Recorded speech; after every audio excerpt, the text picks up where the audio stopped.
All right. So I want you guys to first realize with this that, and I want you to kind of say this. If I don't know if you can say it out loud, I don't know where you at. I don't want you to get yourself in trouble. I know some of y'all might be in the back room somewhere at work. Depends on what time it is where you live at. But if you can say this out loud, really, this is a mental thing. So most of the training that I do as a coach and as a trainer, it always starts with mindset. And what I want people to understand is that you cannot manage time. So if you could just say that out loud wherever you at, you cannot manage time, right?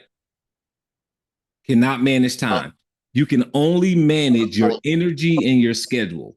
So there's a huge misconception of managing time. And guess what? We've all got 24 hours in a day, and there's nothing we can do about that. All of the big Fortune 500 companies, they haven't created more time. They just keep paying people for 8 hours of theirs. Does that make sense?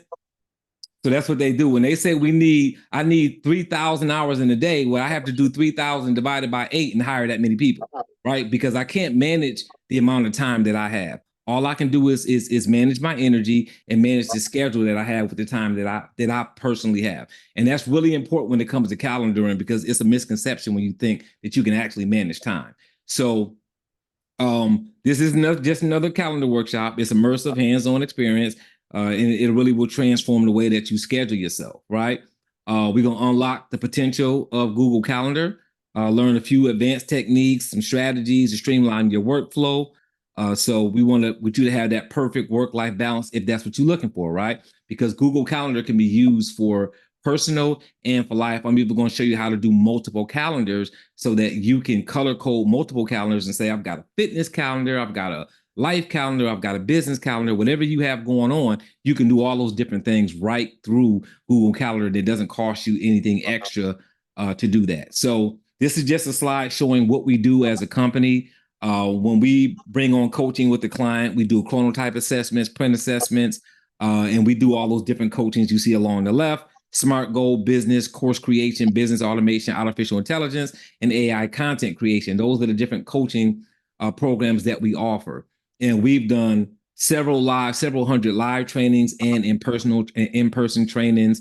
We're doing a lot of AI in-person trainings nowadays for everything from high school students to companies who just want their employees to have more knowledge in artificial intelligence, so they're not as scared of it as they were 2 years ago, right?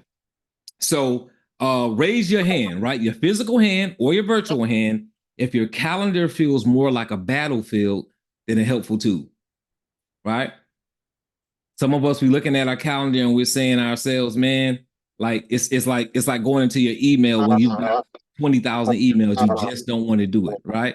You don't want to go inside that calendar, inside that email the same way you don't want to go inside the overwhelm calendar. So back-to-back meetings, overlapping appointments, forgotten personal appointments. I know I've got myself in trouble a few times with my family because I've forgotten an appointment because it was either overlapped or I forgot to add it, right? It's enough to make somebody feel overwhelmed. So we want to make sure that we can put you in a different place. So your calendar does not have to be your enemy. It can become your most powerful ally in achieving your goals and living a more balanced life. Cool. Let me see if I can do something about this feedback.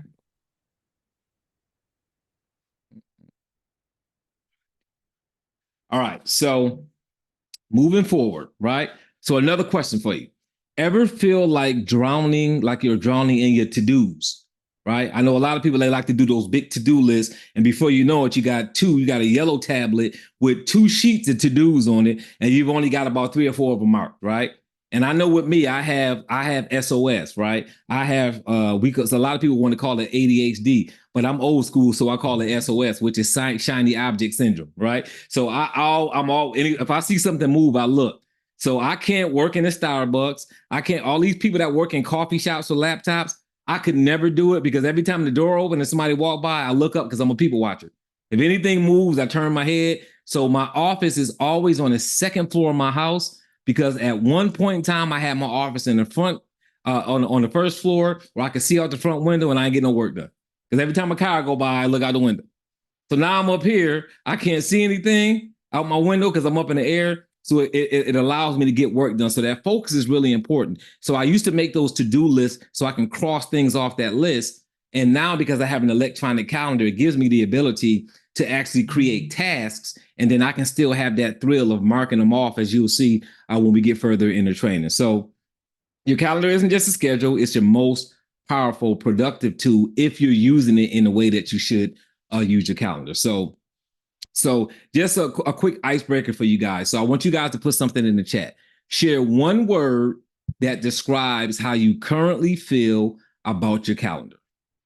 Overwhelmed, disorganized, hopeful, intimidated, anxious, confused. And look, you don't have to use any of those words if you don't want to. You may have your own word that you want to use. Try not to use no 4-letter words, but you may have your own words that you want to put in there that tells you, right, that reminds you when you think about your calendar, right? I know it was at one time an electronic calendar before I felt like I really understood how to use things digitally. It was really stressful for me to try to go from paper, because I used to be the planner person too. I've got tons of planners that I would open up and carry around, and I would go to meetings and I would I would unzip my little leather bag and pull out my planner, and then I had 2 or 3 planners in my bag. And when I got an electronic calendar, it just made it so much easier for me, especially when I'm working with an assistant or I'm collaborating with somebody. And those are the things that you will see as we get into all of the different ways that an electronic calendar is better than a paper calendar. So let me see your virtual hand or your electronic hand. Your virtual hand or your physical hand, if you still use a planner or a paper calendar. How many paper calendar and planner people do we have in the audience? Right? We feel like, right, if we don't have that with us, that we're leaving something. It's always good to be able to walk out the house with your cell phone or a laptop and know that everything you need to do is right there in that one spot. And that's what you can do. So in this training, we're going to talk about calendar essentials, events and tasks, time blocking, buffer boxing, and color coding, multiple calendars, time-saving tips and tricks, and then a few hidden calendar features we're going to talk about as well during this training. By the end, right, you're going to benefit from transforming your calendar into a command center, right? I call my Gmail, my Google Gmail, my Gmail email control center. And then this is also a command center for me as well, because I do most of my work between my calendar, and I have a Acuity. So I also use a scheduling tool, but it's still connected to Gmail because it's looking at Gmail before people can schedule an appointment. So I still have to make sure my Google Calendar is in place to make sure that that can happen. So take advantage of the simple strategies to diffuse the chaos. Walk away understanding how to eliminate scheduling conflicts, create a visual roadmap of your day through time blocks and color coding, and then find more of what you love to do most. Find time for what you love to do most. Because again, we have to have that personal time. We have to have our self-love, our self-care, all of those things. And we can get lost in getting those things done by putting it off. Having a fitness calendar is really important. Having a calendar that you have set up strictly for you to work out, and then sharing that calendar with your main calendar so that you can have those fitness times in place. So when you get really busy, you can still get to the gym, even if it's just for 30 minutes on the elliptical or the treadmill, or maybe you're going for a 20 or 30-minute walk. Those things are going to be really important as you progress in your business or your personal life, whatever you have. Maybe it's just a career with a 9 to 5. It doesn't matter. You want to make sure that you have these different calendars set up so that you can do that. So the importance of calendar management mindset, right? The control center. Your calendar is more than just a list of appointments, right? It's the command center for your life, and it's for your business if you have both, where you decide how to spend your most valuable resource, time. It's also a productivity booster. So a well-organized calendar is your secret weapon against overwhelm. It helps you prioritize tasks, avoid overcommitting, and make the most of every minute. It helps you prioritize tasks, avoid overcommitting, and make the most of every minute. So hold on one second. All right. So stress reducer, right? That's the last thing it does, right? When you know what's coming, you can relax and focus, right? A clear calendar reduces anxiety and creates a sense of calm control. An important feature so that you can focus on your daily agenda. So when you know what's happening, so you're going to see a feature inside of Google Calendar where every morning between 5 and 5:30, you can literally have a daily agenda sent to you from Google. And what's cool about that is it's almost like having a secretary or an assistant that's letting you know hey, Lori, this is what your day looks like today. Hey, Jim, this is what your day looks like today. And Google does that for you at no cost with something called daily agenda. So we're going to show you how to cut that onto your settings so that you can know first thing in the morning when you get up to start your day, these are the things that I have already on my calendar that need to be taken care of. Right? So let's focus on the calendar management mindset. Empowerment, simplifying your life, and reclaiming your time, right? So empowerment will equip you with the tools and strategies to transform your Google Calendar into a productivity powerhouse. By the end of the training, you'll be able to create a calendar that seamlessly integrates with your work and personal commitments, and then reclaiming your time. You'll gain back precious hours each week by eliminating scheduling confusion and optimizing your daily routine. And here, we're not going to go much into chronotype. When we do the boot camp, which will be on the 22nd, I'm going to do a calendar boot camp, which is going to be another 3-hour training, which is going to be a lot more in depth. We're going to go into more features, and we're going to lay more things out real time. That's why I like to do the boot camps after my overview training so that we can get a little bit more serious about what we're doing. In there, that's when we're going to talk a little bit more about your chronobiology and your chronotype. So now you can set your calendar up based on whether you're a wolf, whether you're a dolphin, right? Whether you're a lion or whether you're a bear, because your work schedule and your sleep schedule can now make more sense for you to go on your calendar instead of saying, hey, I've got a 9-to-5 job, I get up at this time, based on what the world has you doing. Because there's a narrative of how we should sleep and get up, but really you need to know your own chronotype so that you know exactly when you should be waking up, when you should be sleeping, and what you should be doing at what time of day, right? So I don't like to write emails in the morning. I like to write them at night. So my chronotype told me that. Now I write emails at night. I write better emails, but I can still send them out in the morning because I send them out automatically. So it allows me to schedule email writing time on my calendar in the evening, even though I'm not sending them in the evening. So understanding your chronobiology, or what we call chronotype, will allow you to schedule yourself better as well. So let's move into beyond the planner, right? And embracing the future of electronic scheduling. So beyond the pen and pad, the digital difference. Top 7 benefits of using the electronic calendar. And guess who this is for? This is for the people who are saying, I still want to use my paper planner. I still want to use my paper calendar. Right? I've got this big desk with my calendar on the desk, and I'm writing things, and I'm erasing things, and I'm wiping things. You got eraser residue all on your floor because you keep changing appointments. That person, yes, there's a walk. Yes, you do need to ease yourself out of that space. I'm not saying go cold turkey and stop tomorrow.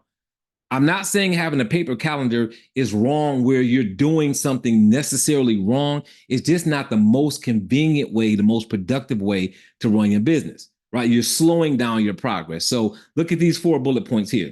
Accessibility. Access your calendar, your schedule anytime, anywhere from any device when it's an electronic calendar. Automation. You can set reoccurring events. You can receive automatic reminders, and you can sync with other apps, which will streamline your workflow. Collaborate and update. Easily share calendar events, schedule meetings, adjust appointments, get notifications on the go, and get real-time updates. What is a real-time update? That means that if I'm sharing a calendar with somebody and something has to change with the appointment, they can change it and it'll change on my side. What happens if you're in a position where you can't talk to a person and everything is paper calendar and something changes and a person can't let you know that something changed on their side or something about a collaborative appointment has to change? What I love about an electronic calendar is that, just like I said in the beginning, the 3 PDFs are in the calendar. I can put those in the calendar, share that calendar event with all the attendees, and now all of the PDF documents that they need to go through that training or attend that appointment are in that appointment. And if I need to pull one down, put a new one up there. If I need to pull one down because there's an edit in it, something in it that shouldn't be there, I can correct it and put it back there, and it's going to be there real time. So this is what I like about the electronic calendar situation. Customizability, right? Personalize your view, color code events, and set customized notifications, sharing capabilities, guest permissions, and calendar availability. You can do all of those on this an electronic calendar versus a paper calendar, if that makes sense. 3 more of the 7. Effortless synchronization, searchability, and smart features. So no more lugging around a bulky planner to keep up with your tasks. appointments, events, your family, your assistant, or your team. Searchability. Quickly find past or future events and appointments with powerful search tools.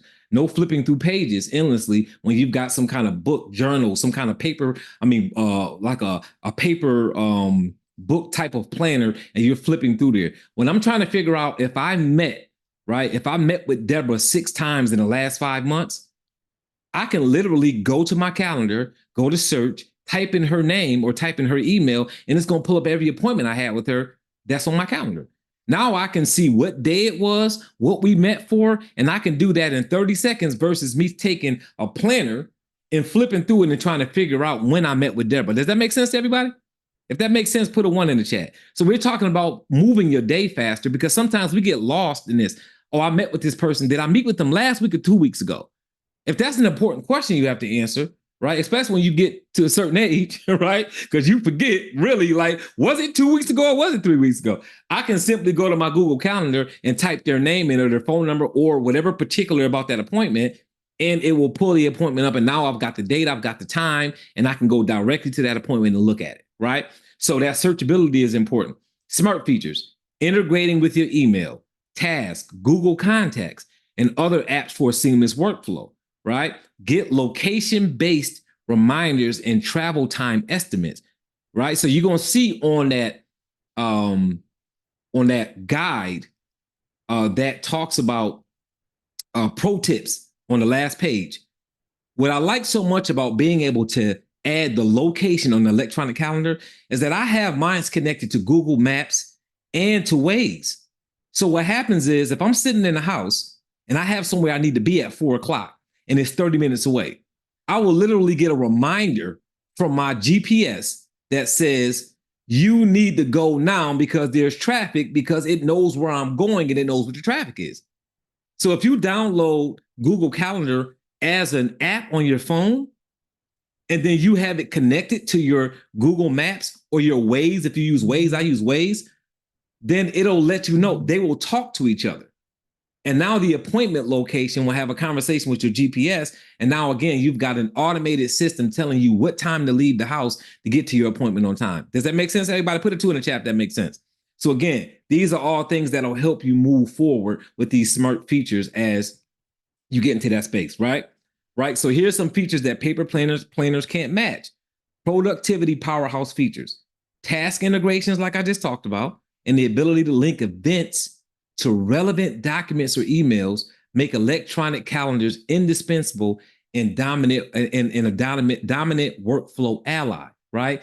Add an emailed event directly to your calendar. So what I'm gonna show you how to do is to go into your email where somebody emailed you something that could be an event, or I would like to meet with you for coffee, or whatever the case may be. If it's something that you would like to go to, that you would like to be a task or an event on your calendar, when it comes to you as an email, there's a button you can click and you can add that email to your calendar as an event or a task, right?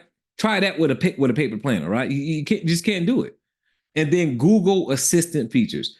Digital calendars can help you stay on top of deadlines, use notifications, right? Using notifications, track down clients and appointments with search features, and offer interactive sharing capabilities, right? See examples below. Adding attachments at any time of the event or appointment, real time. Invite guests, modify the event, or instantaneously adjust the description of a calendar event. And when it's electronic, guess what? Everybody involved will see that change. If I make a change in my calendar event and I click it, it's going to ask me, do I want to notify everybody in that calendar event that change was made? Is that fair? So again, quick communication, collaboration, all of those things through an electronic calendar, which you wouldn't necessarily be able to do with a paper calendar. So the future of calendar and scheduling is digital. Ditching your paper planner is the best decision. I know you probably can't do it tomorrow. I know it's going to take you some time. You might be detached to your paper calendar. I get it. I'm just letting you know I'm trying to walk you along that process. So, of course, we empathize, right? And understand that some people love the tactile feel of paper planners and the satisfaction of physically crossing tasks off, right? Who gets the thrill out of that? Put a 3 in the chat if you get a thrill out of just literally crossing through something. Did you know that with Google Calendar, when you make something a task, that once you do it, it draws a line through it on your calendar. So you can still kind of get that same thrill electronically. Now, it may not be the exact same thrill, but it's close enough that you can speed your day up, speed your business up, speed your life up by using an electronic calendar. So paper planners do have their merits, but they simply cannot compete with the power and flexibility of a digital calendar in today's fast-paced world. Lastly, electronic calendars are more flexible, support collaboration, enhance productivity, are easily accessible, and encourage users to embrace the future of energy and scheduling management, right? And that's what you want to do by doing that. So GCal settings. So when you see me say GCal, that is my way of saying Gmail, right? So Gmail is Google's email system. GCal is Google's calendar system. So GCal settings and prioritizations, your calendar should work for you, not against you. So now I'm going to move into that first worksheet, which is the GCal settings and personalization. So it should be at the top of that worksheet. That's the name of it. So I'm going to share my screen and show that to you, so you don't have to worry about going anywhere, grabbing it, or doing any of that. I'll pull it up here myself. This should be it right here. So this sheet, again, you don't have to pull up. If you got 3 screens and you just want to have it up, go ahead and pull it up. But I am going to go through it here so that you guys can see what's going on. Then I'm going to go to Google Calendar, and we're going to look at those real time. Because again, I know some people still need that visual of I see it here, but I also want to see it there, right? So 5 pages of settings here. And of course, it's always going to open up with going to your Google Calendar. So did you guys know that if you just go to your URL and just type in CAL.new and hit enter, that it will open up your Google Calendar so you can set up a new event. It goes right there. So cal.new, if you do that, click it, and you can do that with all Google ecosystem products. Just so you know, that's another little tip for you. So if I do docs.new, it'll let me open up a Google Doc brand new the same way. So any Google product, if you do the name of it .new, it will allow you to open up a new setup for that particular system, whatever one you're going in at that time. So we're going to use cal.new. That's how you get in there, right? And the default view. So we're going to look at that first, the default view, which is, before we get into the settings, how you can do those quick defaults on that drop down. And I'll show you that real time, those defaults in that drop down, so we can look at the day, the week, the month, right? How do we want that to look? And then we're going to go into that gear icon and click settings. And then we're going to adjust the density and color. And I'm going to show you what that is and why you're doing it. I have it verbalized here on the sheet, but I want you guys to be able to see it real time and understand what you're doing. So compact is for a denser, narrow border on your look, on your view of your Google Calendar. And the responsive is automatic. I have mine on responsive because I use different screens. Sometimes I'm on a laptop. Sometimes I'm on a laptop that has a different size screen. And then when I'm working in my office, I've got 2 screens and then a laptop over here, and I move things across those documents. So when I'm moving my Google Calendar to different screens, I want it to adjust automatically. So I use responsive when it comes to density and color options, because I know that I change what kind of device that I'm using my calendar on, right? And then on the color scheme, one is going to be a white backdrop with black words. The other one's going to be a black backdrop with white words. So you can reverse it. I have the white with the black letters, I believe, on my calendar. I think I have white with black letters, but that's all personal preference. It doesn't matter which one you choose. Whichever one is better for your eyes when you're looking at it, that's the one you're going to choose. And then you're going to select settings on your drop down. And then now I've got the different areas back there that we're going to go over. And I tried to put them in an order that they are, so that it's easy, more chronological, so that you guys can follow it. But on the left-hand side, if you're in your settings now on your Google Calendar, if you're there, you'll see on the left-hand side what you get in your settings. You've got a column of different things: language and region settings, time zone settings, event settings. Not only are they in the middle of your screen where you can alter them, but on the left-hand side, those titles are there as well. So we're going to talk about choosing your preferred language, selecting the country, choosing your date format, using military time or 12-hour clock, and then choosing your time zone, putting a secondary time zone and a world clock there. So a lot of my assistants are in other countries. So because my assistants are in other countries, I have all the time zones on my calendar so that I can see what time I'm messaging them, because I message a lot of my assistants on WhatsApp, but I want to make sure that it's business hours for them. And sometimes I get tired of having to calculate the hours, 8 hours before us, 10 hours before us. Now, when I'm looking at my Google Calendar, which is typically up on my computer, I can just look and then see, and then I know what time it is in that time zone, and I can message that person, and I don't have to do that math. Sometimes I just don't feel like doing it. So that's helpful. The time zone that you use the most outside of your main time zone, your secondary time zone, it'll be a way for you to put that there so you can always see that right next to the time zone that you're living in. So a lot of my Do we have clients to do this for every email? I mean, every calendar, like for every email? If you've got multiple emails, is this necessary in each one of them, or is there a master? It is if you're going to have a calendar for each email. Like some people don't have a calendar, don't use a calendar for each email. Does that make sense? They won't have an individual calendar set up for every one of their email because they don't need that many calendars. But if you have, like me, I've got 7 different emails because I own more than one company. Every one of my emails, I have to go in here and do this because it's different for each one. Because depending on what the company does, how I have my calendar set up is that way. So there is no master where you can go in and set up, because each calendar that you have is connected to that particular email address that you're logged into. Does that make sense? Yes, if I can sync them so that I won't double book. Yes, you can sync. Yes, you can absolutely. And that's a great question, Dr. A. You can definitely sync them because, and that's the object. The object is for you to share that calendar with your other self, right? Your other business, your other email, so that you can be on the calendar and you can see the appointments. And this is why color coding is important too, so that you can see the different events.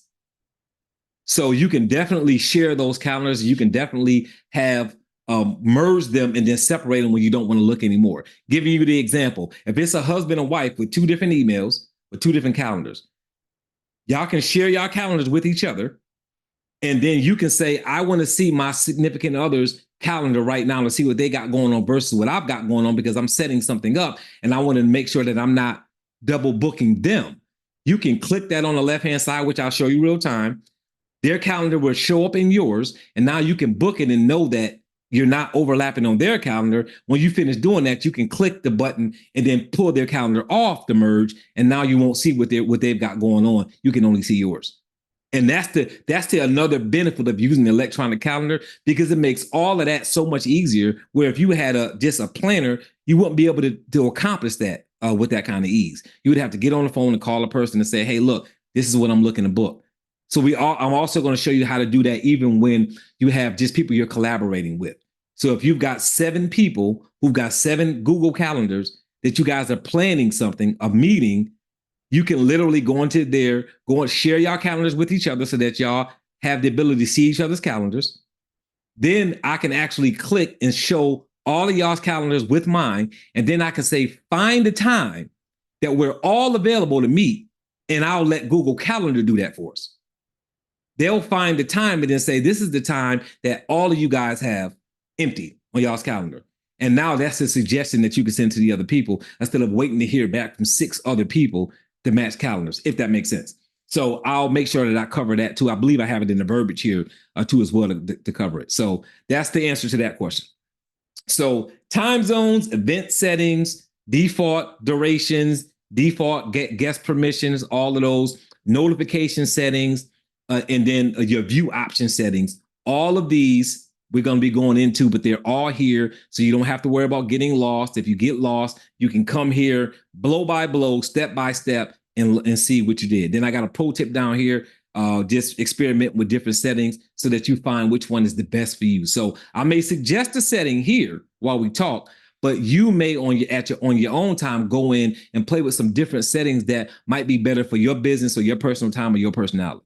And I would definitely suggest that you do something like that if that's the case. So what I'm going to do is I'm going to run over to Google Calendar, and I am going to use which one? This one. and I'm gonna go into settings. So now we're in the calendar. Now, before I do that, anybody have any questions before I go? Because I don't want somebody to be lost right now. And there's a question in the chat. okay, It what is it? says, what if you have more than one email that you need to connect? Is that the answer that you just gave? Is the question by Dr. A? I don't know. It says Robert Dunbar, so I don't know. Oh, somebody with my name. So if you have more than one email, then again, if every email that you have through Gmail allows you a separate calendar. So if you want to merge those, you just need to share that with the other one. So I'll show you how to share your calendar to your other email. And remember, multiple calendars isn't having multiple email accounts. You can have more than one calendar under one email account so that you guys are clear. So I can have 5 calendars if I want under my personal dunbar.robert@gmail account if I want to.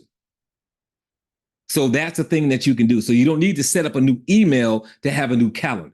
So, and don't worry about it. I'm going to show you in here how to do that. So now let's look at this. Here's the settings widget that we looked at on the page. When we click that settings widget, it'll drop down and you've got your settings that will take you into your settings. Remember I talked about the density in color? Before you even get into settings is right here on the drop down. That's why on the worksheet, it says before you go into settings that this is right here, density and color. If I click density and color, see down here on the bottom of my screen, it allows me the classic, which is black text with a white background, or I can click that and I can click modern, which will give me white text. So if I choose modern and I change it, you see how my words, day block, birthday block, you see how those words have turned white? So you can make that look whatever way you want. I'm gonna turn it back to classic, where my words are black. So again, this is just all on your visual, how you want your calendar to look and for your own eyes, especially if you're in front of the calendar all day long. Information density, responsive to your screen. Remember I told you, mine is responsive to my screen because I put my calendar on several different screens and I don't want to keep adjusting. So I do it so that it's automatic. That's what I like about this. If you do it on compact, it's going to have it one way, and no matter what device you get on, it's going to keep it that way. And you may not like it on one device or another. So that's why I have mine on responsive to your screen so that it will actually change with the screen. So that's where you're doing that. So I'm gonna go back up to this widget again, click on it. Again, density and color here. And then this is my settings widget. Now, before I go in here, I'm gonna show you guys another one of the features that's on the sheet before we go into settings. So if you look at your sheet that I had here, right? See how I have in the beginning, before we even get into the settings, I have choose your preferred calendar view when you first open Google Calendar, day, week, or month. What I'm referring to is here. Before you click the widget, you see where it says week here? I have my calendar on week, Monday through Sunday. You can start your day on Sunday if you want. You can start your day on Monday. I'll show you that in the settings.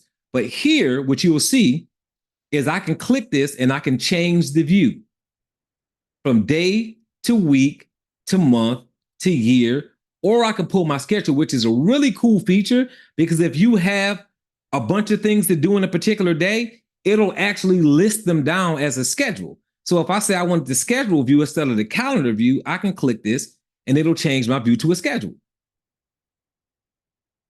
So you have the ability to do that. Now, again, for your eyes, this might work better. If this works better for your eyes, then do it on schedule view. If I want to look at 2 days at a time, I can put it on 2 days. So let me show you a quick pro tip. Here's a quick pro tip for you. Let's say I want to look at a certain amount of days at one time on my calendar. I can simply move my cursor. You guys see my cursor? I can move my cursor to the calendar and I can hover over and I can literally highlight what days I want to see, and it will change my calendar to those days. So let's say that I say I want to look at the 5th, the 6th, and the 7th of June all at one time, just those 3 days. I go to 5, click, move over to 6, move over to 7. You guys see that? let it go, and it changes my calendar to those days. Now I can look at those days all at one time and see whatever it is I'm trying to see. I think that's another cool shortcut feature. And you see what it says up here now? 3 days.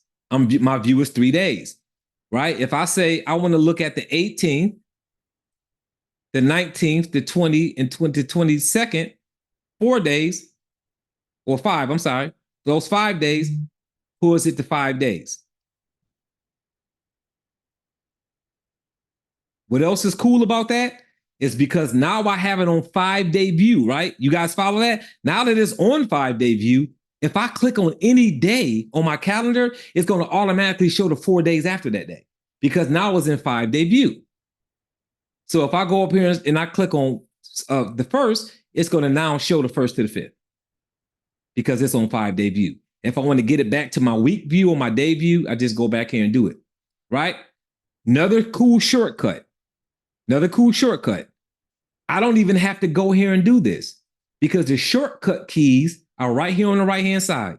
You see the D, the W, the M, the Y, the A, and the X? Those are shortcut keys.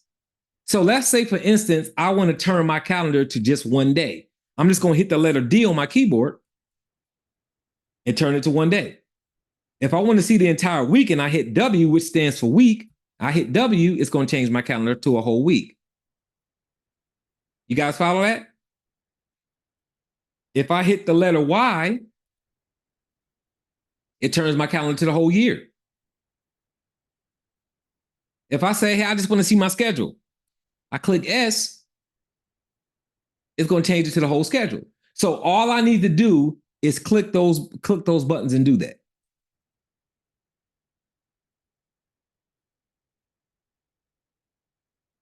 Oh, sorry about that. Hold on. I did that wrong. Let me go back. Not S, A. If I hit the letter A, it shows me my whole schedule. Letter A shows you your schedule. The S takes you to settings. So let's say, for instance, you want to go to your settings and you don't want to click this cog and then click settings. If you're on your calendar looking at a week, a day, anything you have, and you just click the letter S on your keyboard, it's going to move that keyboard shortcut will move you into your settings. And now you're right into your settings. Cool? All right, so let me go back. Let me go to the settings the regular way so that you guys can see. Click on that widget, go to settings. Now we're going to look at a couple things inside these settings. So over here, like I said, on the left-hand side, you got all your titles for everything. But you can adjust each one of those titles here. If you click on any of these, it'll pull you right down to that area, right? So if I click events from Gmail, it's going to move it down to that area. I can always just scroll, but this is just a quick way of getting there to any one of these particular areas that you want to get on. So let's go to the top, right? If your language is English, right? If it's Hispanic, if it's something else, you're going to change your language, the country that you're in, and then your date format like it shows on the form. Do you want this date format? I know a lot of Hispanic countries, they use the other format. They use the 2024 first. This is the format that they'll use. So whatever format you're comfortable with, choose it. Whether you want military time or 12-hour clock, you're going to choose all that right there. You're going to come down here to your time zones, and I've got display secondary time zone here. So for me, I have Eastern time and Pacific time.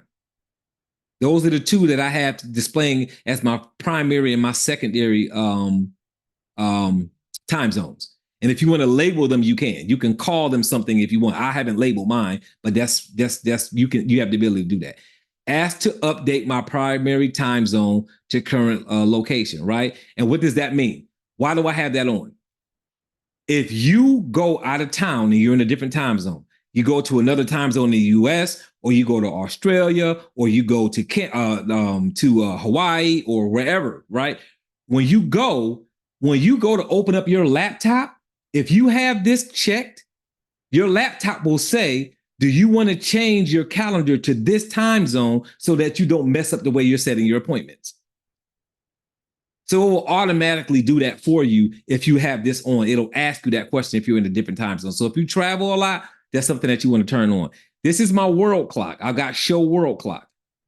And then I have all of the different time zones here that I want to have in my world clock so that those are showing up on my calendar.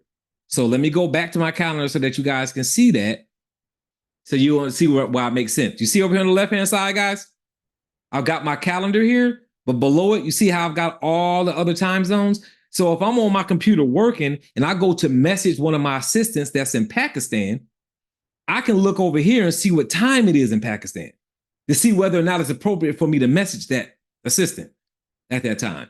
So this is what's cool about having your world clock over here on the left-hand side, so that you can see those things. And now, again, if you're working and you're doing business in other time zones, it just allows you to be able to see what's going on in those different areas. So I'm gonna get back to my settings here.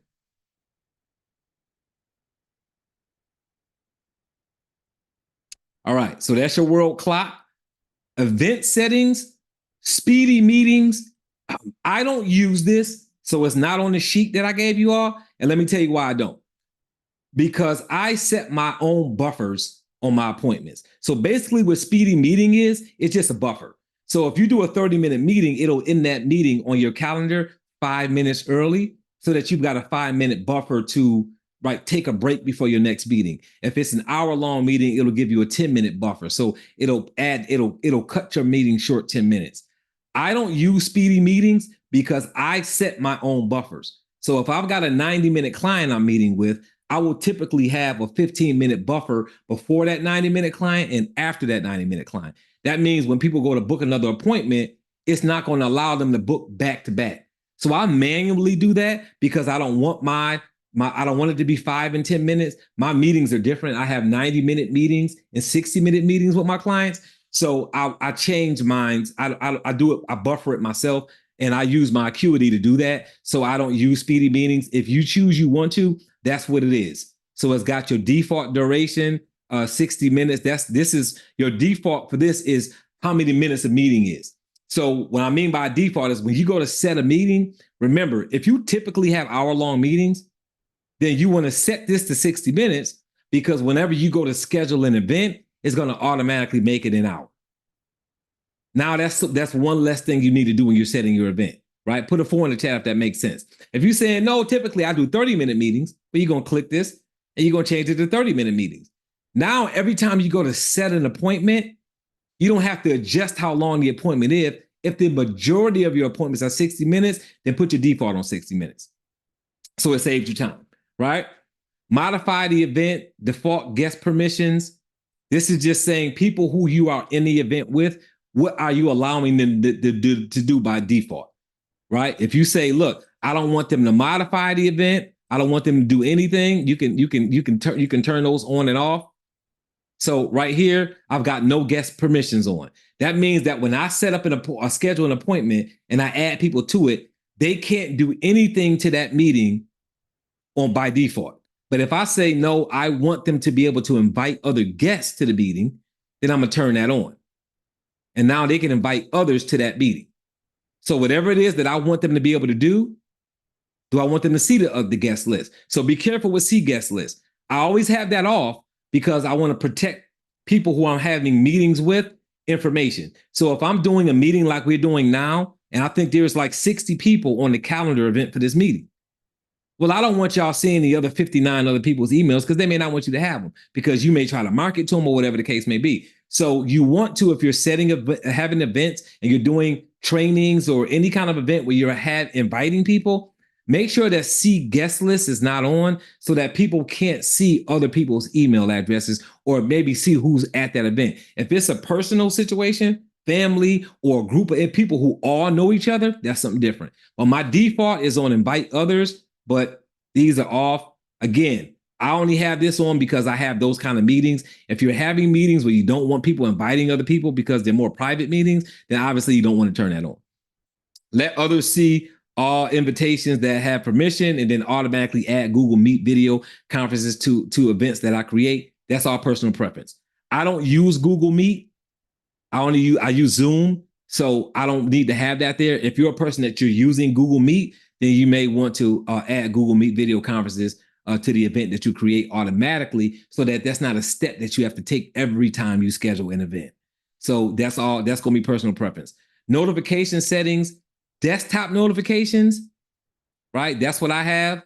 I don't have alerts on. I've got desktop notifications on. You do whatever suits you. In my personal opinion, I don't like the alerts. I like the desktop notifications. And because I have Google app, I already get a notification on my phone because the app notifies me to my phone.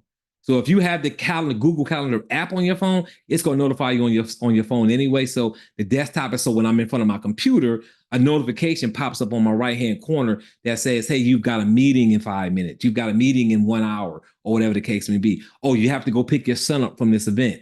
So whatever I have going on, it pops up on my desktop. That's why I have that as a notification. And then snooze, right? 1 minute before the event. You can do it 0 minutes before the event, 1 minute before the event, whatever the case may be.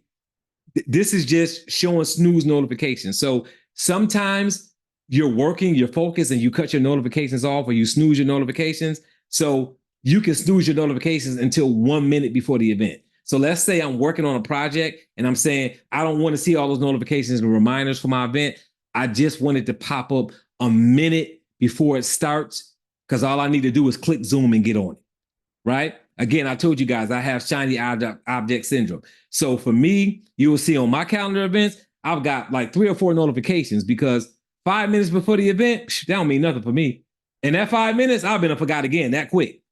So if I have a 4 o'clock appointment at 3:55, if it reminds me at 3:59, I need another reminder, because I will forget because I'm working on a project or whatever. So I'm willing to admit that. If you're willing to admit that, put a 5 in the chat.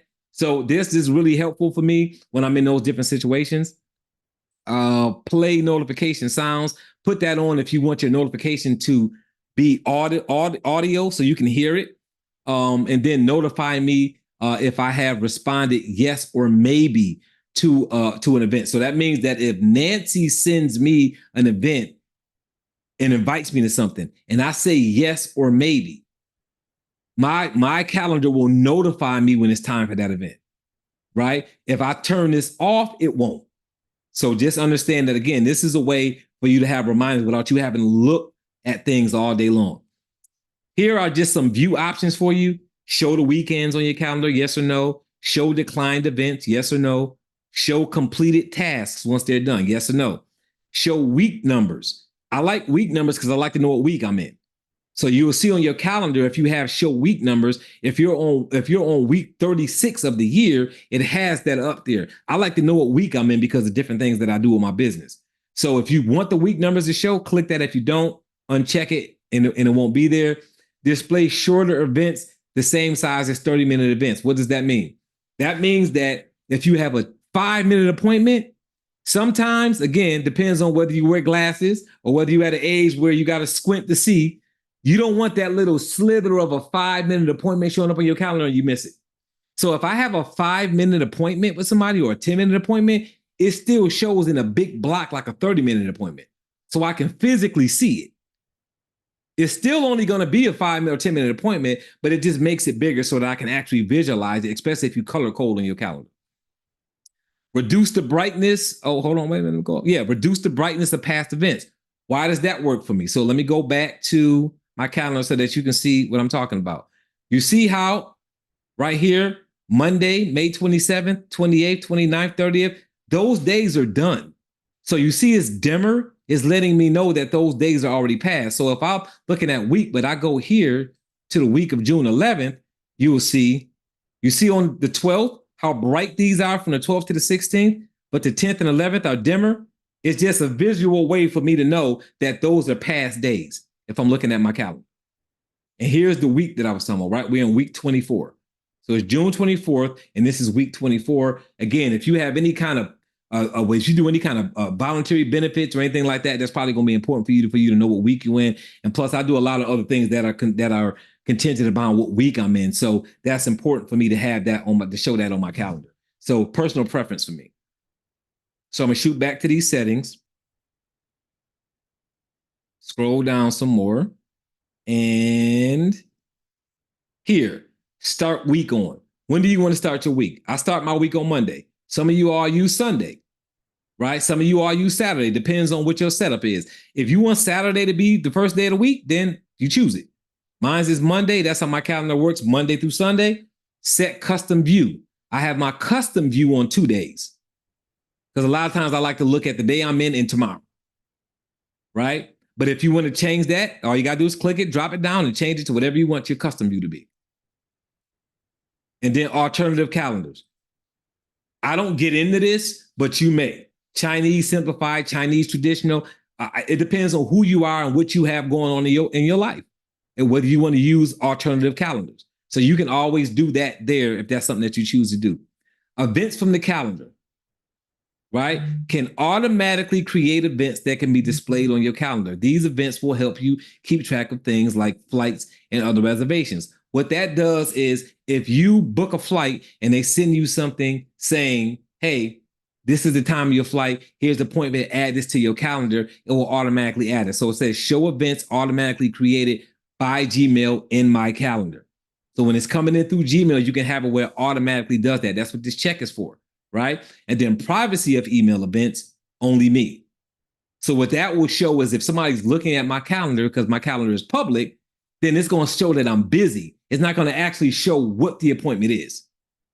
So you want to be careful with that if you have a public calendar. If you put your calendar on your website or anything like that, you want to make sure that what you're actually doing with your time is not showing up unless that doesn't matter to you. If you find with people seeing that, then that's totally fine. With me, I like my calendar to just say busy on that blocked amount of time, not necessarily what I'm busy doing. Cool? So put a 6 in the chat if that makes sense. This is cutting on your keyboard shortcuts. So if you said, you know what? I hit that S, I hit that D, I hit that Y, I hit all those letters that you said hit while I was on my calendar and nothing happened. Well, that's because your keyboard shortcuts weren't on. So you can enable them right here. And now when you go to hit those keys, it'll change your calendar over to whatever other view you want to see. Day, week, year, if you want to shoot to your settings, any of those different things, right? And then offline, turn on offline calendar. That is really good to use if you're traveling, if you know you're going to be on the airplane, then there's no, and I know, like I fly Southwest. Southwest has internet on the plane, so I can still operate my device with their internet. So I'm kind of cool with that. But if you're in a place where you don't have internet, then turn on offline calendar will allow you to make adjustments on your calendar while you're not online. And then when you get into internet, it'll adjust everything automatically. So if I add 10 appointments to my calendar while I'm on the plane flying and I don't have internet, once we land and get into the airport and the internet connects to my computer, it will update everything that I did on the plane while I was on turn off on online calendar. Does that make sense to everybody? So it gives you the ability to work offline and know that Google will then do that. And you know you can do that in Gmail as well too in the settings. You can actually send out emails, set up emails to go out. And then when you get to online internet, those emails will send at that point. But you can write them when you're in a place that doesn't have internet, as long as you turn on offline access to Gmail when that happens. So those are your settings right here. That's on that first sheet. There's some more settings over here, but that's on the other sheet. So we'll look at that on that sheet here. So that second sheet, guys, settings and personalized guide. Oh, I'm sorry. That's the first sheet. Nope, not that one. This one. Settings for my calendar guide. This is talking about setting up for my calendar, like literally personalizing your calendar. So how to access the settings, same thing here. It shows you how to access it by going into the gear, where to go, and how to adjust each setting. Permissions for events, share with specific people, notifications, settings for my calendar in GCal, enable notifications for calendar changes, and then all of these different notifications. It tells you what they are and how you use them so that you guys will know how to do it. Then I got some pro tips down here too, right? Explore other sections, the information hover method, which is just you hovering over things and letting it tell you what it is. You don't have to click on everything. Again, that's a time saver. Calendar color coding is a fantastic visual organization. organization when you have multiple calendars, right? Going to show you that here. So this is the sheet so that you know to go here and take your steps. But on the calendar, on the actual calendar, once you get into your settings, so let's go to the settings widget, hit the settings widget, click settings. Once you get inside your settings, you're going to go to your left, scroll down to where it says settings for my calendars. Now you're going to click on what calendar you're setting these specific settings for, because you may have more, right? You may have 4 different emails. And with those 4 different emails, you may have 4 calendars that you've shared those calendars, right? So now that's why you're going into that. So you see what I got down here? Settings for my calendars. I got Coach Dunbar here, which is another calendar of mine, right? That I shared with myself. So when I click on Robert Dunbar's calendar, now I've got here, I've got the name of the calendar. So let's say you don't want it to be your name. Say you want it to say personal calendar or fitness calendar or family calendar. That's where you change that. And then you're going to describe what that calendar is for if you want to. That's optional. You don't have to do it, obviously, because it's not described on mine, right? What time zone it's for. Set a primary time zone. Who's the owner of this calendar? Because remember, you can change the owner of a calendar, change your owner of a calendar or for an event when you're doing it with somebody else. So let's say that I'm doing an event with Clayton and something happens and I'm running behind and I can't get to Zoom on time for the event, but it's an event that me and him are doing together. I can click on that event and change the ownership of that event to Clayton, and then he has all the permissions to do everything in that event on Google Calendar. So you have the ability to do that within the settings, right? This right here is allowing you, right, to name your particular calendar and then say who owns that calendar, right? This is where you export your calendar. This is where you make it available to the public. So if you want your calendar to be available to the public, you can click that and then you can put permissions on it. And then it'll give you a shareable link. So you can share that with somebody. Now, the bootcamp training, I'm going to show you guys how to create an appointment scheduler inside of Google. That's a new feature that they have, and you don't have to pay for it. It's a free feature that you can literally have a scheduling page that people can go to and book appointments with you through Google Calendar at no cost to you. So that's going to be important when we go over that bootcamp. Down here, share with specific people. So going back to what Dr. A was asking, right, about sharing a calendar, you can share your calendar here. This is where you do that at, right? So if I'm in my calendar, so let's say Dr. A is in her main calendar. Dr. A can say add people to this, and then Dr. A can put another one of her Gmail emails in here. So let's say she's in her main calendar. She says, I want to share my main calendar with another one of my emails so that I can see what's going on my main calendar when I'm in my other calendar. She's going to click on here, put her other email in here. And when she does that, she's going to put the permissions here, and then she's going to click send. An email is going to go to that other email. When she clicks it, it's going to say, Dr. A is giving you permission to access her calendar, to see her calendar. But whatever permissions you have in place are going to be there, right? See, it's got see all events, or you can say see only free busy, make changes to the events, or make changes and manage sharing. So you can control what that person who you're sharing your calendar with can see and do.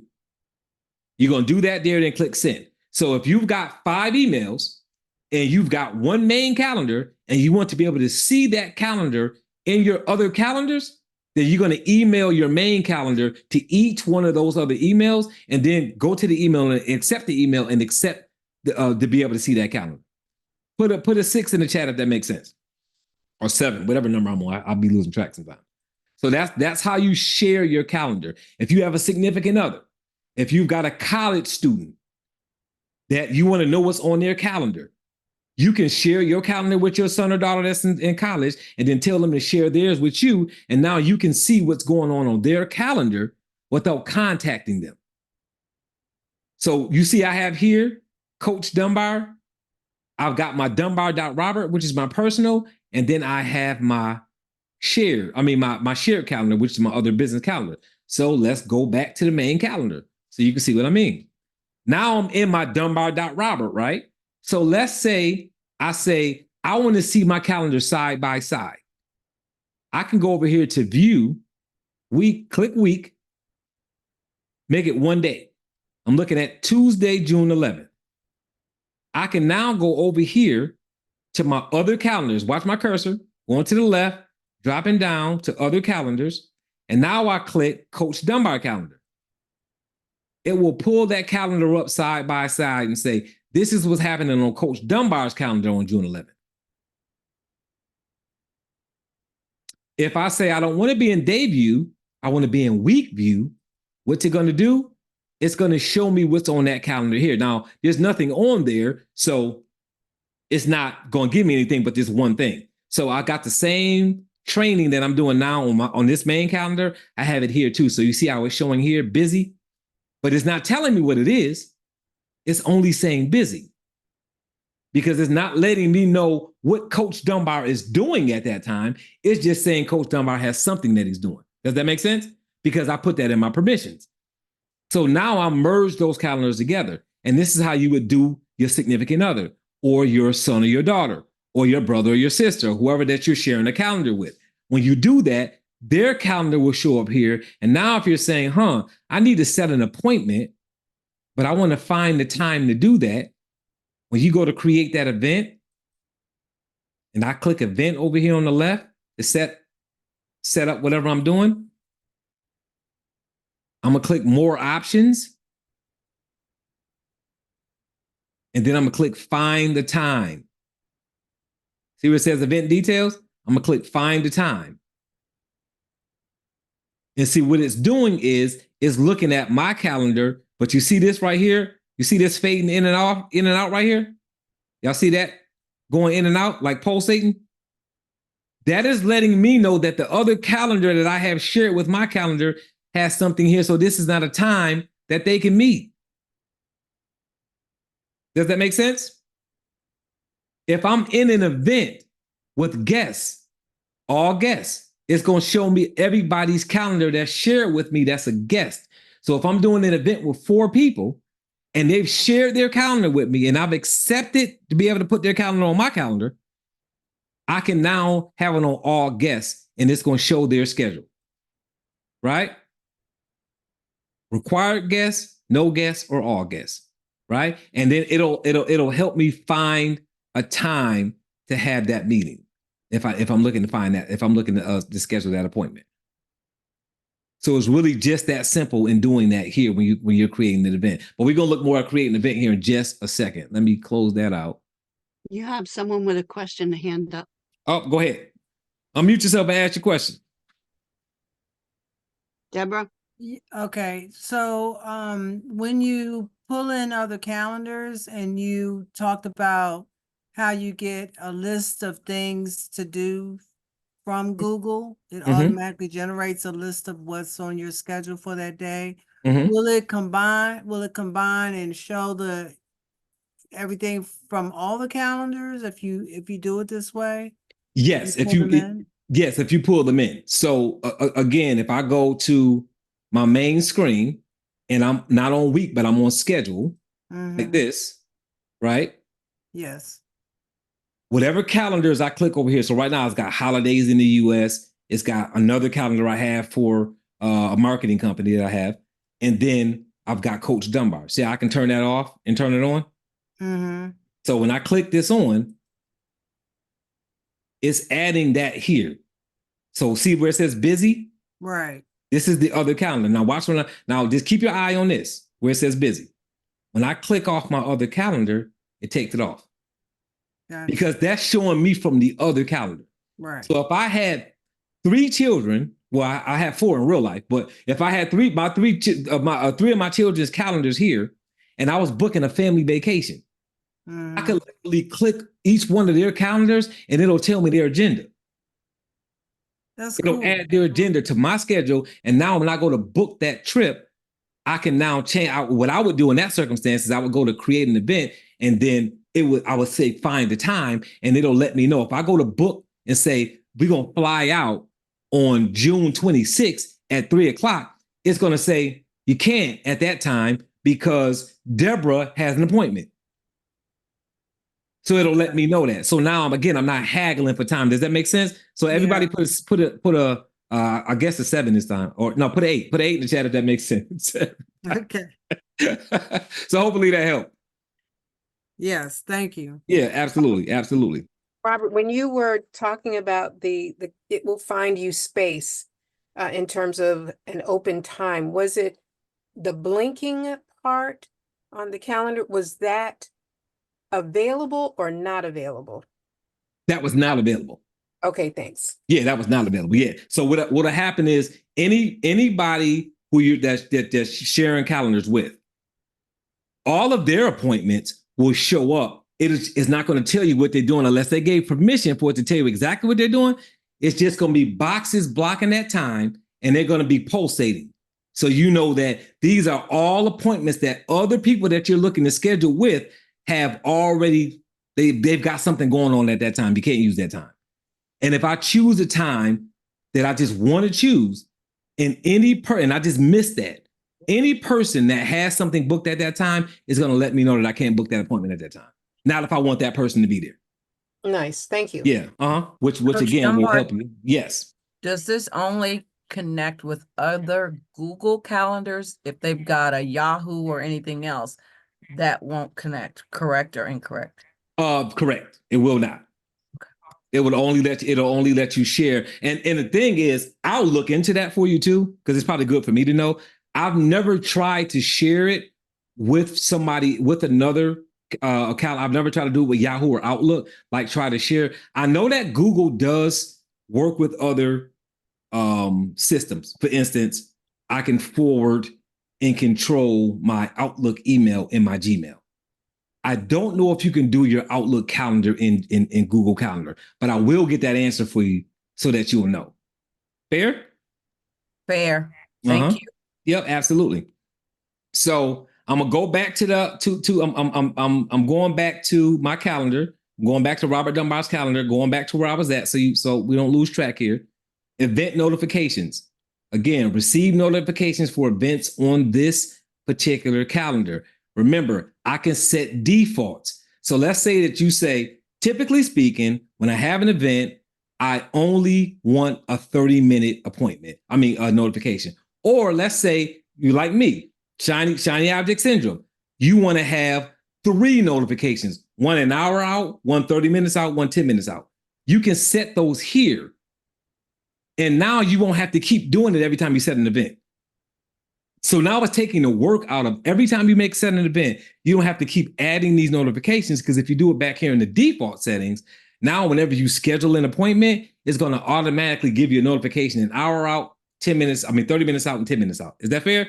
So go into your settings, control it there, because once it does it, let's say, for instance, you're saying, well, this one is only an hour away anyway, so I don't need all those notifications. Well, when you're setting that event, you can just cancel it on that one event. So it's better to set it the way you normally want it in your default, and then just stop it in a new event that you're setting up, as opposed to having to add these notifications, because I add quite a bit of notifications to mine when I'm doing it, right? So all day event notifications, which is different, because that means if you have an all day event. Excuse me, Coach Dunbar, it's Yes. Maisie. I have a quick question. One of the reasons why I have not, like, if you send me a Gmail and say, okay, it'll automatically go an email, it'll automatically put this event on your calendar.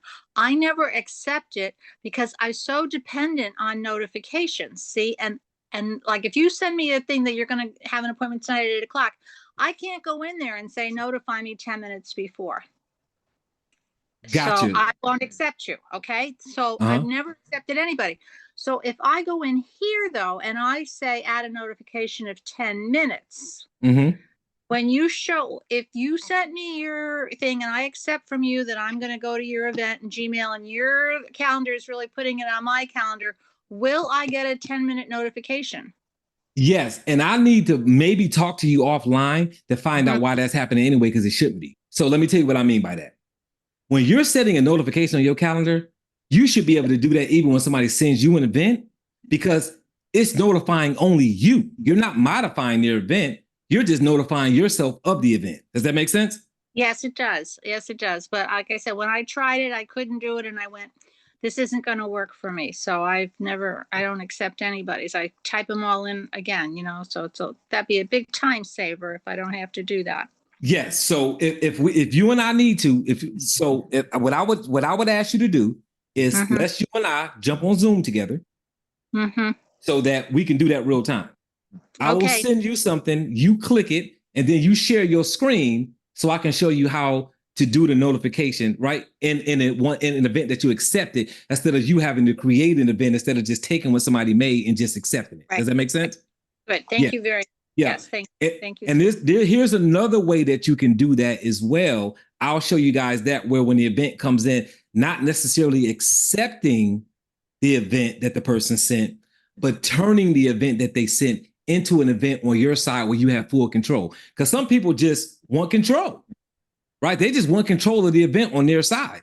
And if you want control of the event on your side, when that comes to you, you can click add this as an event, and it will create your own without you having to do all this copying and pasting it yourself.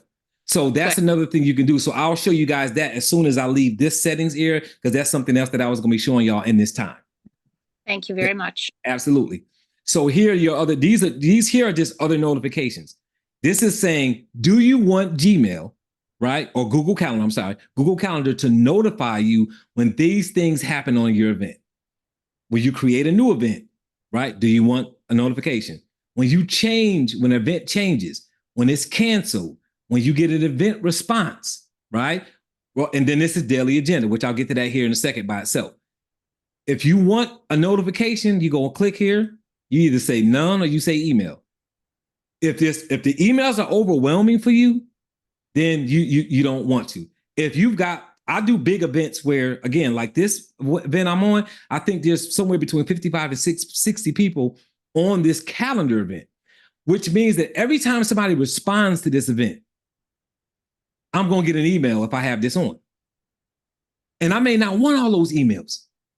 So I may say, no, I'm going to turn that off because I don't need an email when I get a response, right? So you have control of that. So you want to do that here in my calendar.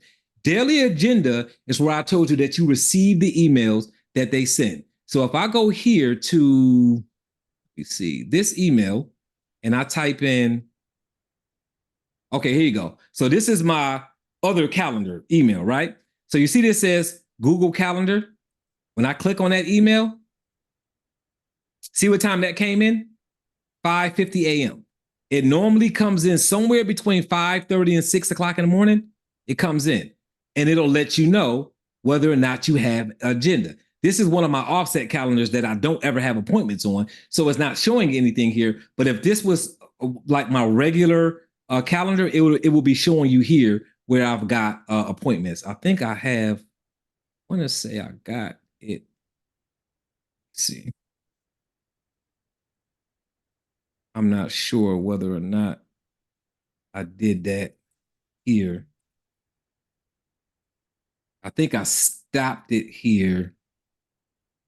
Let me see. Okay, here you go right here. So you see this, guys? This email came in and you see how it's showing me my appointments? So it's almost like your secretary sending you an email at 5 o'clock in the morning saying, hey, this is what your day gonna look like.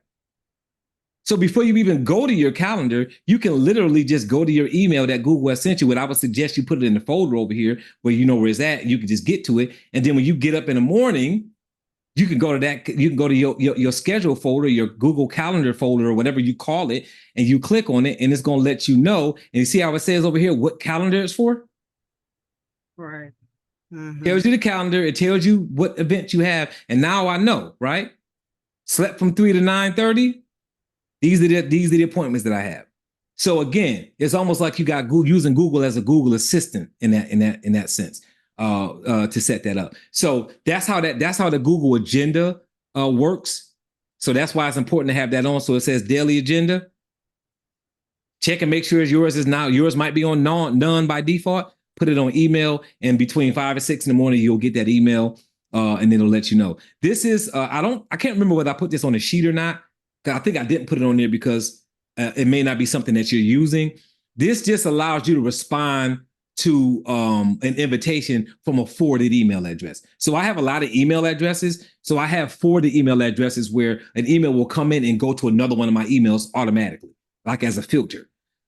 If you cut this on, this allows me to now respond to an email that came from another one of my email addresses from the email I'm in. I know that might sound confusing. If it sounds confusing, it's probably something that you're not doing. So it's probably something you want to keep turned off. If you know what I'm talking about, you're like, oh my God, I didn't know I could do that. Cut it on because you can do that. So that's one of those situations that you probably know whether you need that or not. If you don't need it, then don't worry about it. It's just a feature that is really helpful if you do need it. This is to integrate your calendar. This is simply something that you do if you have a website. So let's say, for instance, you create a calendar. So remember, this is Robert Dunbar's calendar. I can create a new calendar, right? When I go to, where is it at? What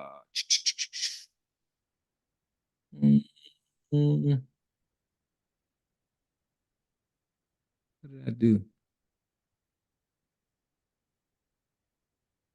Create new calendar. You see this on the left-hand side? If I create a new calendar, say I want this to be my fitness calendar, or I run a business and I say I want this to be my training schedule, I can say create new calendar, call it a training schedule, make it public, put all my trainings on that calendar, right? Now I come down here to integrate calendar, I customize it, take the link, go to my web service provider, whoever does my website, and say, hey, put this code on my website. And what happens is now you've got your own Google training calendar embedded into your website. I know that's a bit much. I'm kind of talking like, future out there on that. But if you do have a website, if you're saying, man, I do a training weekly, but I don't have a training calendar, people have to keep contacting me about that. This is how you handle that. Create the training calendar here, put your trainings on it. When you come here, you can actually pull the information down, grab the code, give it to your web guy and say, look, I got a training calendar added to my website. They're going to ask you what page you want it on, give them the code and they'll do it for you. And that's how you set this up so that you've got your own personal training calendar. And whenever you change anything on it, it's going to change real time on your website. Cool? So that's what this is for here. And then your last sheet, Events Made Easy, which we kind of been doing a little bit of that anyway. Events Made Easy. This sheet is another 5-page sheet, and this is showing you how to create an event on your calendar from scratch, right? Go here, go open up your Google Calendar. It's showing you different ways that you can start an event by clicking on the time slot or clicking and dragging or clicking create button. It's going to go through that process. I'm going to go through it real quickly, but it's all here. So if I'm talking too fast, you can go here and it'll show you, right, how to invite guests, how to add the event details, how to set the notifications, right, how to add a Zoom or Google Meet link, add attachments to that calendar event, save the event, and then I got some pro tips on the last sheet on some different things that you can do as well while you're doing that. So if I shoot over here and I come out of settings, you can create an event by clicking create, or I can just click any space on here to start an event, or I can click and drag. So let's say I want to do an event on Saturday the 15th, and I say I want to do it from 12 p.m. to 2. I can literally grab this corner and just go like this, 12 to 2. Let it go, and then it's going to allow me to go in there, click more options, and now it's going to open up, and it's already giving me 12 to 2 as my time on the 15th. Now I'm just going to put the title here. If I want it to be a reoccurring event, right? I'm going to click on here, and I'm going to say I want it to be daily or want it to be weekly on Saturdays. It's giving me some different options, or I can customize it and say how reoccurring I want this to be. That keeps you from having to do the event over and over again, if that makes sense, right? So that's how you do that. Now, cool feature here.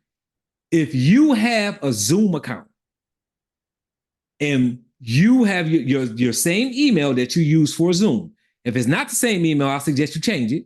Like go to your Zoom account and change your Zoom email that you have to log into Zoom, change it to your Gmail account that you use for your calendar. Because this is how you do that very easily. If I want to create a Zoom for a calendar event, so let's say this 12 to 2 is going to be a Zoom meeting. Now all I got to do is go make it a Zoom and click there to make it a Zoom, right?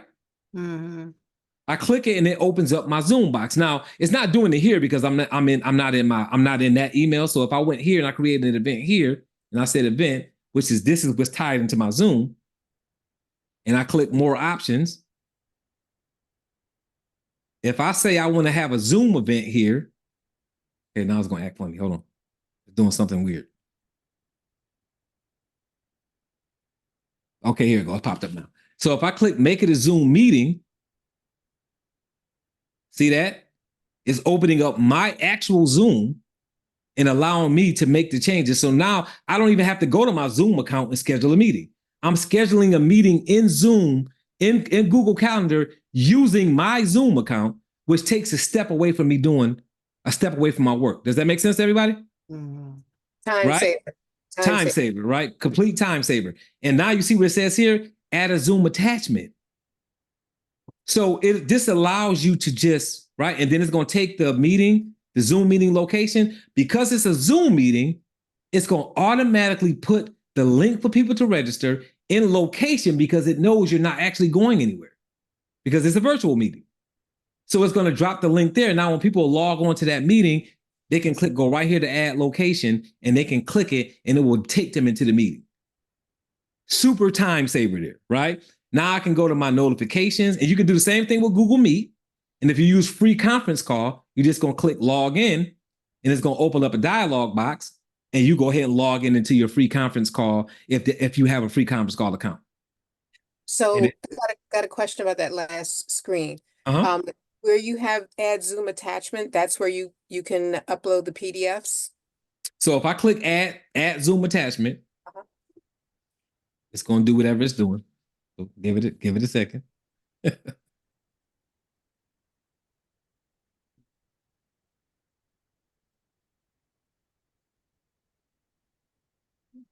Sorry, guys. We're spinning. We need the Jeopardy theme music. Yeah, right. Seriously.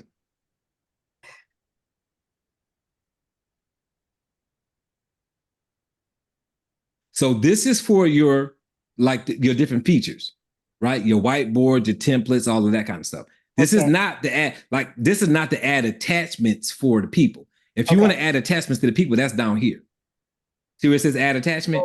Gotcha. So if I click this, you can add PDF, images, whatever you want. And when if I say add a guest, right? And I say I'm going to add Keith to this, when I add Keith to this event and I save it, he will now have access to this. I don't have to send it to him. Mm-hmm. Nice. Again, another time saver, right? We're saving time because we're doing everything at once. One-stop shop. Get as much done as we can in this one place, be done. And then, hey, I've just handled all these things for my next meeting without having to go into all these different applications and do all these different things, right? Color coding is here. If you want to, I would tell you to create a chart of coding that means something to you. I already have it in my head. I know what everything is for.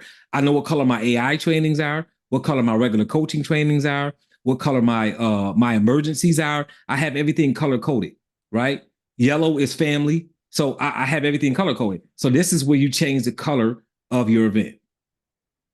You change it there, and then that's what color it's going to be. And then your default visibility here, you want it to be public, you want it to be private, you want it to show as busy or free.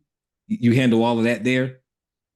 This is where you add more notifications that we were talking about. So remember I had it automatically default on 10 minutes. Now I can go here and add as many more notifications as I want, if I need more because I got shiny object syndrome, right? And then down here is where I'm adding my description. And I can bold, I can italics, I can underline, I can do numbered lists, I can do bullets, I can insert links.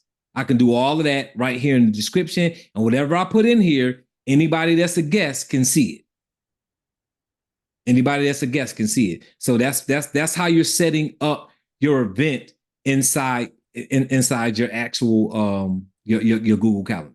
So I'm gonna go ahead and But you can only do that with the email that's tied to your Zoom account. yes, you can only create an event with, like, you're creating an event for the email that this is connected to. Right. If you want to do the Zoom thing that I just talked about, then whatever you're using for your Gmail calendar as your main calendar, this is where I set my appointments at. Whatever that email is, go to your Zoom account, go into your profile, and change the email from whatever it is to that email. That way it can talk to it. Because if you've got one email for your Zoom and another email for your calendar, they're not going to talk.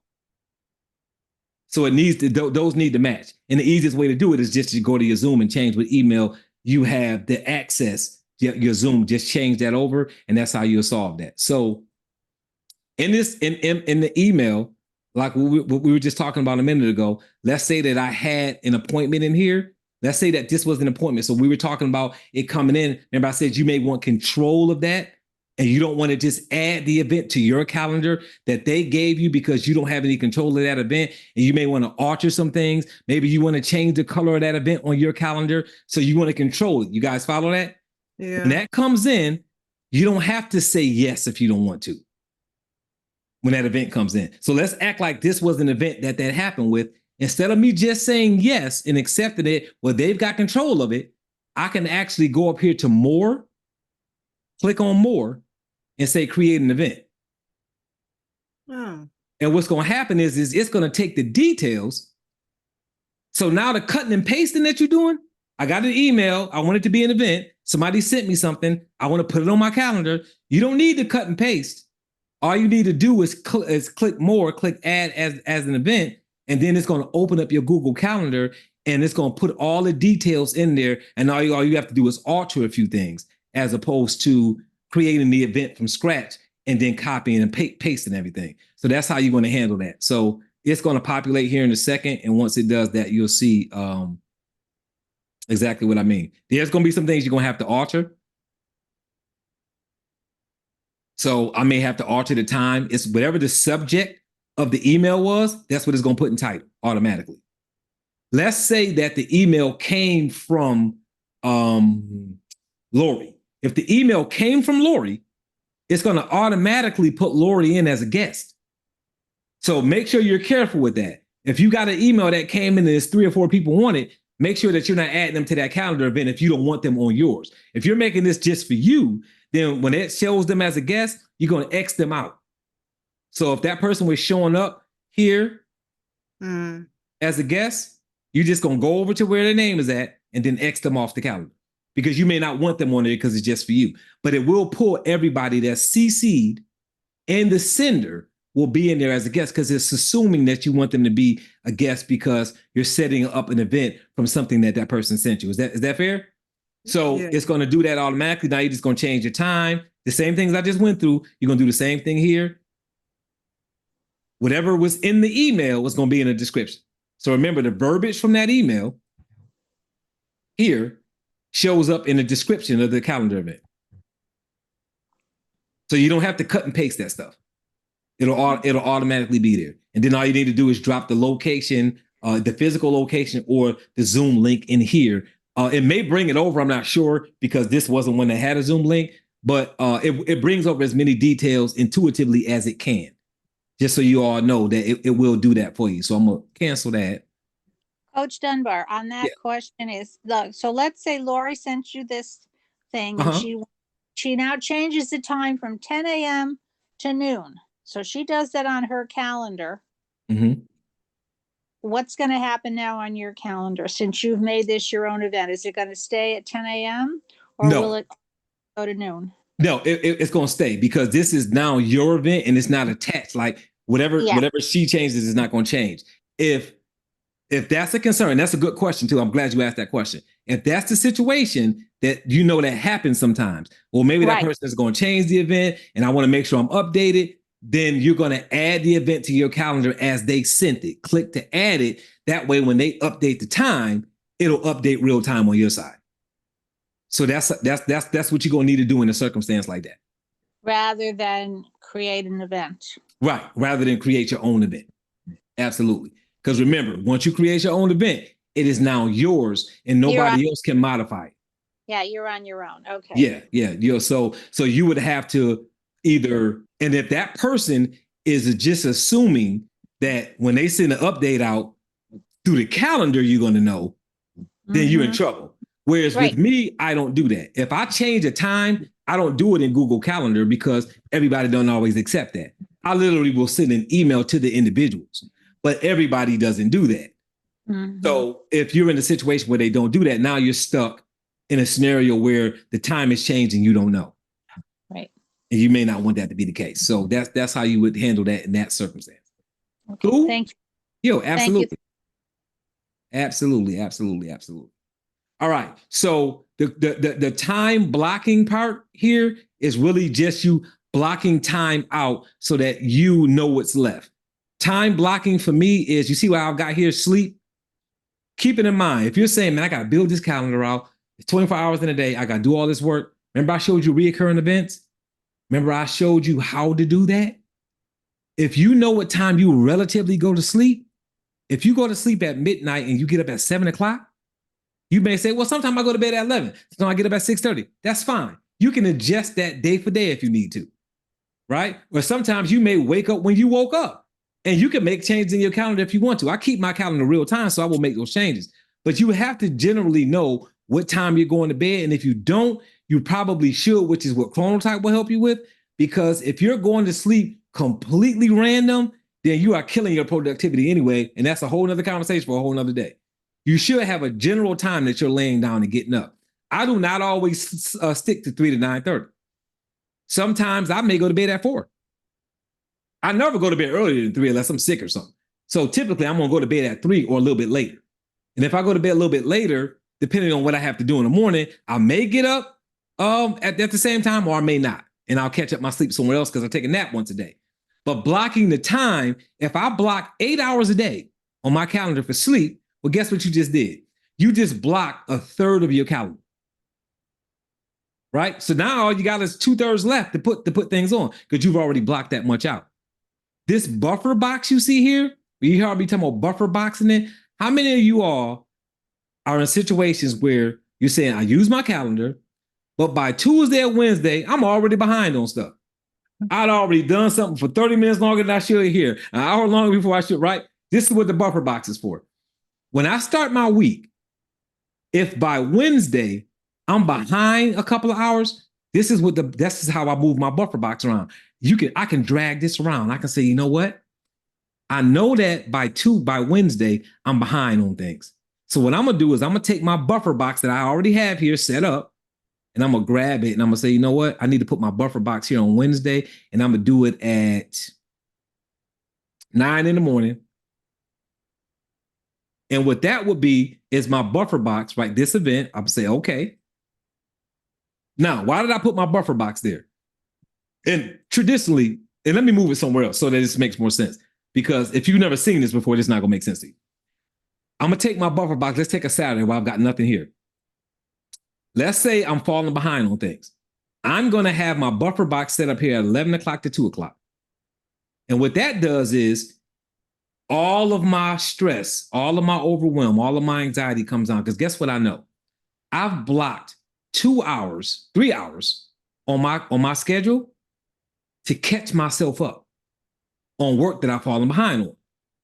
So a buffer box allows you the time to get caught up if you know you generally fall behind. You set your buffer box up based on how you live. If you're the kind of person that when you get up on Monday and start working, by Tuesday morning, you're already behind on an hour, guess what? Then your buffer box needs to be cut down. So I can take this and say, I'm going to make this only 1 hour, 11 to 12.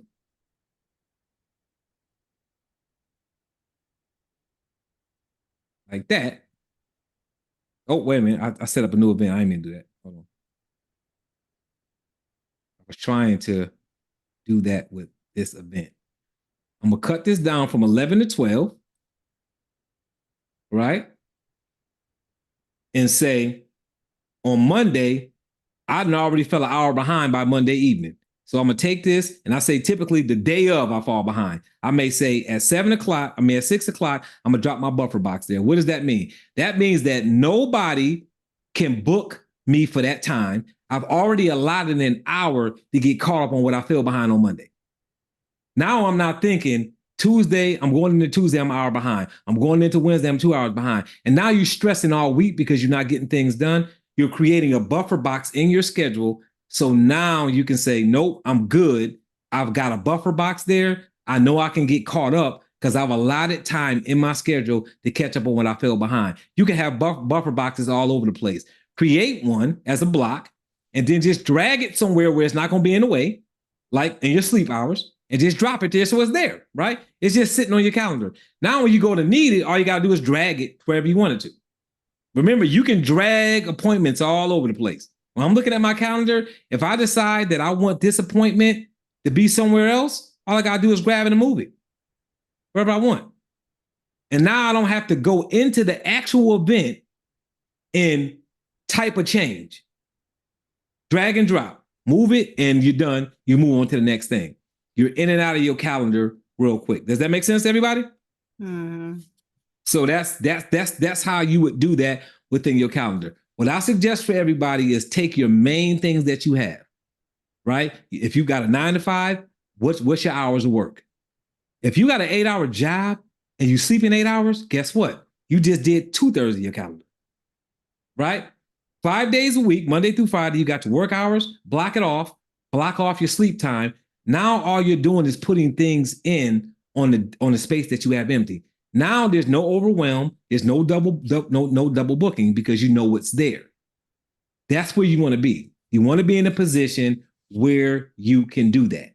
So in the boot camp, obviously this is more of an overview. I did the settings, I did all of that stuff. Now we're talking about going to work, like making some changes in your calendar and saying, hey, this is what I want to do. This is how I want to put things. These are the colors that I'm going to use. How do I set my scheduling page so people can book appointments and I don't have to talk to anybody? That was one of the biggest time savers that I did in my business years ago. I have Acuity, and I bought into Acuity probably 7 or 8 years ago. And it took all the haggle away. No more haggling, right? It was a time where I used to do consults for money years ago, and Acuity collected the money for me, the whole 9. So they book the appointment. I get my money. When it's time for my appointment, I've already been paid. I already know what they want. I know what to talk to them about.